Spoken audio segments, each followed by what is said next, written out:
right. Welcome in, everybody, to another deep dive. Yeah. And this one is going to be juicy.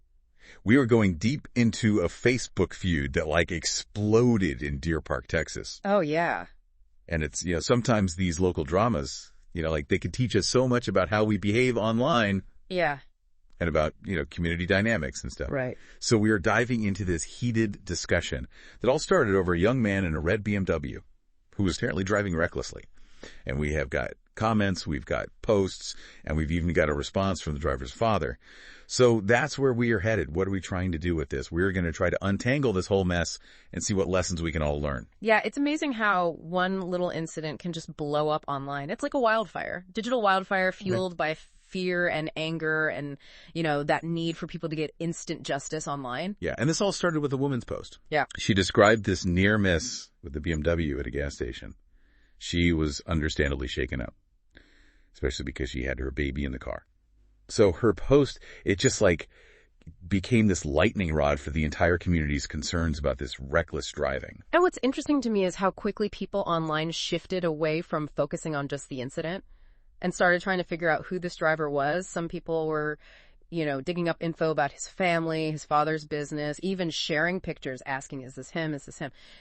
It makes you think about, the ethics of internet detective work. Yeah. Is it about holding people accountable? Or is it turning into a public shaming campaign? Yeah, because on the one hand, people want to feel safe in their community and holding reckless drivers accountable. Yeah. As a part of that. But then on the other hand, publicly naming and shaming somebody, especially when it's a minor, could have some really big consequences. Huge. We could be talking about damage to this kid's reputation, to his family's reputation, damage to their business. And there's also the legal stuff to think about, too, sharing stuff online that isn't verified. That could be defamation. And that has real-world legal problems that come with it. And then, boom, yeah, out of nowhere, the driver's father jumps right into the comment section. He's like, hey, everybody. Wow. I just want to let you know that I am so sorry about my son's behavior. I have taken away his car, and I want everybody to know that this one incident does not represent who he is as a person. Yeah. So that's classic damage control. And it just shows the kind of pressure that parents are under these days. They aren't just responsible for what their kids do offline, but also for managing what happens online when it all goes viral. Yeah, it's wild. And some people in the comments were like, way to go, Dad. Taking responsibility. Good for you. But then other people weren't having it. They're like, no, this isn't enough. We need harsher punishment. Some people were even saying that people should arm themselves for protection. It's like the internet pushes people to these extremes. And they lose sight of how things actually work in the real world. Totally. It's that mob mentality thing. People get swept up in all the outrage, and they say things they would never normally say. And that's how things can get dangerous. Suggesting violence is never the answer to reckless driving? This is a legal issue, and there are ways to deal with it properly. Absolutely. But in the middle of all this chaos, yeah, I did notice that there were some people trying to bring some sanity to the conversation. They were like, look, teenagers make mistakes. We got to give people a chance to learn from what they did wrong. We need to chill out and take a more measured approach. Yeah, those voices are so important because it reminds us that there's always more than one side to the story. And judging an entire group of people, in this case teenagers, that's not really accurate or fair. Totally. But then things took a darker turn. When somebody in the comments shared a personal story about how a similar situation ended really tragically.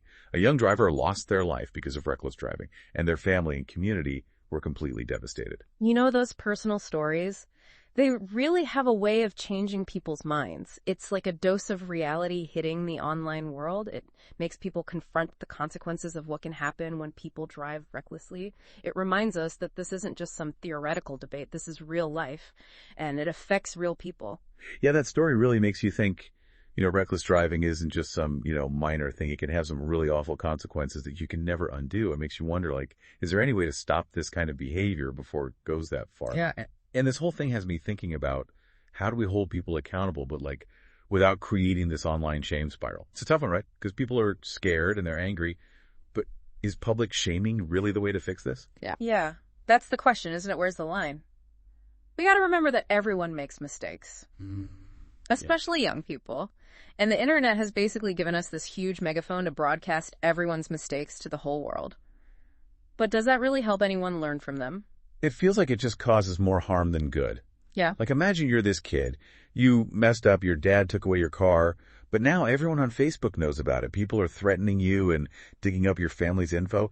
Just feels like too much. It's a lot for anyone to handle, especially a teenager. And we can't forget about the family either. They're being judged and maybe even like shut out by the community, all because of what one person did.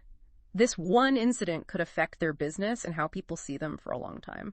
It's like a reminder that what happens online, it can have real-world consequences for the people involved and their families. Right, it's like this ripple effect. It's crazy. It's like we need some kind of rules for the internet, like a digital code of conduct or something, so people know how to have these conversations online without attacking each other or making things worse. I think that's a great idea. We got to encourage respectful dialogue, where people can voice their concerns without resorting to like name calling and threats. It's about finding ways to hold people accountable without publicly humiliating them or taking the law into our own hands. But how do we actually make that happen? It seems like the internet brings out the worst in people, like all that anger and aggression just bubbling to the surface. It's true that online spaces can turn into echo chambers, where people with really extreme views, they just find validation and encouragement.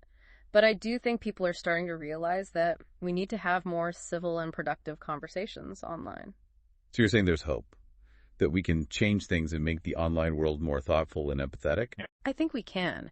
It starts with each of us taking responsibility for how we act online, choosing to have respectful conversations, calling out misinformation when we see it, and advocating for a more nuanced approach to these really complicated issues. So instead of jumping on the outrage bandwagon, we should be encouraging people to see things from different angles, to think critically about what they're reading, and to remember that there are real people on the other side of the screen. Exactly. It's about having empathy and understanding, even when we disagree with someone's actions or opinions, recognizing that we all make mistakes, and that there's usually more to the story than what we see on social media.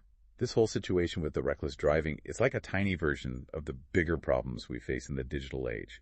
How do we live in this world of instant information and always being connected without losing touch with our humanity? That's a tough one, and I think the answer is finding ways to balance our online lives with our real-world interactions, building strong communities, having those difficult conversations face-to-face, and remembering that what happens online is just one part of the whole picture. So it's not about abandoning social media completely. It's about using it in a smarter and more responsible way, having meaningful conversations, trying to understand different points of view, and remembering that there's a real person behind every screen with their own story. Exactly. It's about realizing that we're all connected, online and offline, and that what we do affects other people. We can make the world a more compassionate and understanding place, one interaction at a time. So the next time you find yourself scrolling through some heated debate on Facebook, take a second, take a breath. Yeah. And ask yourself, how can I make this conversation more positive and productive? And remember, sometimes the most powerful thing you can do is just listen, with an open mind and an open heart. That is so important, especially these days when it feels like everyone's just yelling their opinions. Sometimes the quietest voices can have the biggest impact. Man, this deep dive has been quite the ride. We've seen all the anger, the fear, the demands for justice, but also those little sparks of empathy. And those voices urging everyone to just take a step back and chill.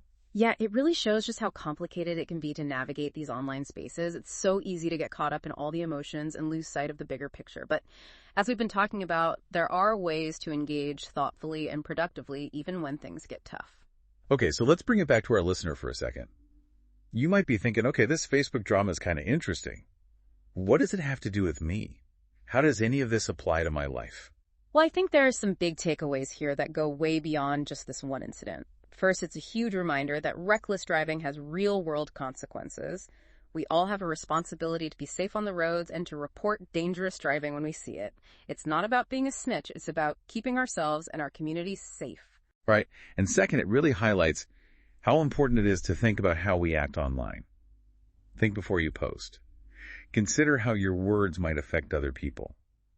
And try to have respectful conversations even when you disagree with someone. And it's also a good time to think about how we're getting our information online. Are we really thinking critically about the sources? Are we considering different points of view?